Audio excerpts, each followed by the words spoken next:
A rare invitation to Friday prayers. In Tehran's most conservative shrine.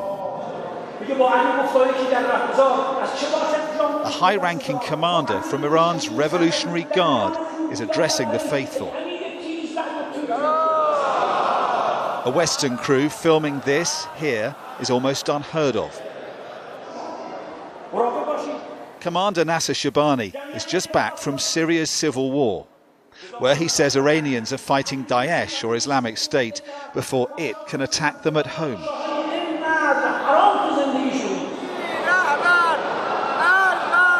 Familiar chants against the West. Death to America, death to Britain, death to Israel and Saudi Arabia.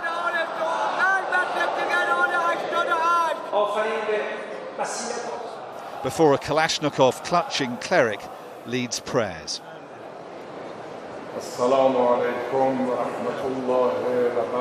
In a week's filming, we were given unprecedented access to a country that remains deeply conservative, but is also undergoing profound change.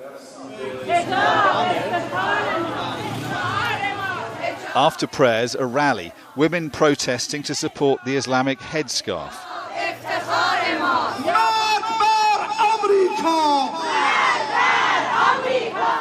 Young people chanting again against the West, but this time with impeccable politeness, apologising for it too. So you shout, down with America, down with England. Yeah. Don't you like America? Don't you like England? No, not that much. We love Iran, of course. Sorry, where are you from? We're from England. Yeah, sorry. Actually, people are here, to show their probably loathe against Israel and the U.S. And also England, they're shouting down with England, is that right? Yeah, they are. But do you like America? Yeah, why not? I like people. It doesn't matter where they are from. Mixed feelings then about the outside world in a country that is beginning to open up. On the outskirts of Tehran, the tomb of Ayatollah Khomeini, who led Iran's Islamic Revolution and began its isolation from the West. Almost 4 decades on, he remains revered by tens of millions. The revolutionary religious brand of government he began still holds sway. It's the Iran we've known for almost 40 years. This isn't. If you think Iran's all ayatollahs and headscarves, think again.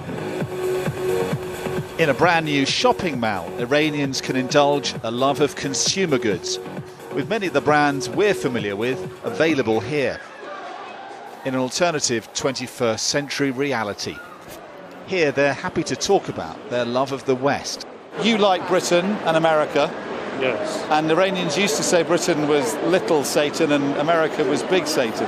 Has that changed now? It's a political slogan, but my people love Western culture. My friends love America, love Britain. دوست دارید آمریکا انگلیس رو میپرسه که he loves London. So he loves London. Yes. And you all like America. All of us. And is it safe in Iran to talk about politics yet? Yes, it's You can't talk about politics. because she says you're lying, but I say it's safe to say our favorite politics conditions. But I'm not activist. If you be activist, it's maybe a danger. If you're an activist, it's dangerous. Yes. When I travel to Iran, I can see it. Everything's changed, especially young people and situation. Yep. Yes. Is life getting better here, do you think? Yes, I think so. Yes. Absolutely. I think so. Yes. Absolutely. More freedom for young people. Up to a point. Human rights groups have serious concerns about civil liberties in Iran.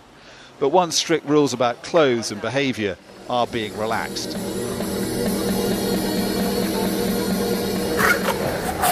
In the park, another surprise. It's hard to imagine anything more Western than a skate park. Iran's government is building lots of them. Apart from the headscarves, you could be anywhere in America. We talked to Irfan Rostami, soldier turned skateboarder. He doesn't like everything he hears about the West. For me, if I was leaving United States, I was kind of afraid more than Iran. Why? Because I think like nowadays, police killing black people, you know, and I've heard from many friends, Iranian friends who live in United States, that you guys even live in more freedom than Americans. See, because for me, I'm not really looking freedom as like going club, drinking, you know. I think freedom is when you see your life, you are okay with it, you know. You just smile. We left Tehran, past Salt Lakes, heading south for the city of Qom, the spiritual heart of Iran. Millions come here to worship from across the Muslim world at an important Shia tomb, under minarets and a burning desert sun. Here 100,000 religious students study Islamic doctrine. We met one of the city's most senior clerics. Ayatollah Hamid Maliki told me there were good things about the West, like its work ethic and technology, but that's not what it sends abroad. It seems like the US is doing this on purpose, not to pass on the good parts of the culture and technology, but just the decadent part of its culture, to keep the youth of the third world under control, to keep its superpower status. Iran is a country of bewildering contrasts, where the old collides with the new, where a religion that goes back centuries is worshipped alongside modern material devotions. There's no doubt many Iranians want progress and their country to open up more. They voted for a government that's done a deal with the West. America, Europe and others said they would lift sanctions on Iran, and Iran said it would scrap much of its nuclear program. But a year on, and many Iranians say they are disappointed and feeling let down by the West. Hamid Ahmadinejad was one of the Iranian officials who negotiated the deal. A year later, he's now helping defend it as public disenchantment grows. Press conferences begin here with the national anthem, which is always followed by a prayer before questioning can begin. Mr. Ahmadinejad answered more than 2 hours of questions, many of them sceptical. Afterwards, admitting to us the agreement is facing serious problems. You had a lot of questions today. Do you think that there is the deal is in some doubt now in Iran, 1 year on? No. Because you had a lot of questions. It was a 2-hour press conference. Sure. Are there doubts in the Iranian government that this will work now? No, there is no doubt. It's working well, but there are problems, there are impediments, obstacles that we are, in fact, determined, and all of us with the good cooperation from our colleagues to overcome them and resolve them. How significant are those obstacles, do you think? Are they serious obstacles? They are serious because it's not only the question of the subject matters, but it's the question of the commitments of the other side to be complying with their obligations.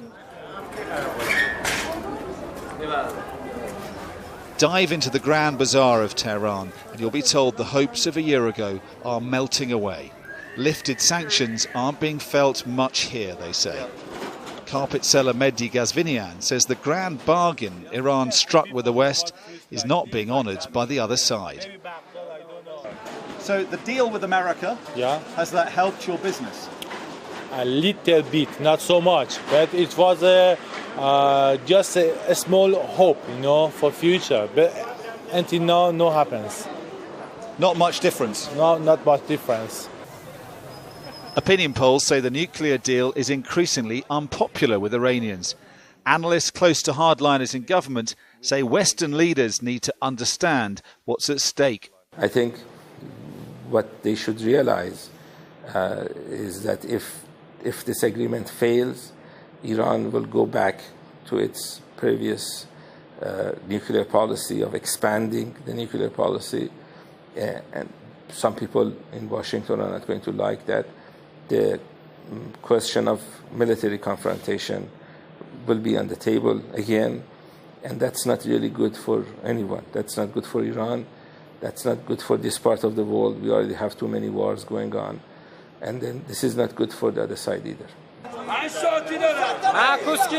Outside the bazaar, furious trading in gold futures on the black market, a kind of underground Iranian Wall Street, and a sense of the country's untapped economic potential.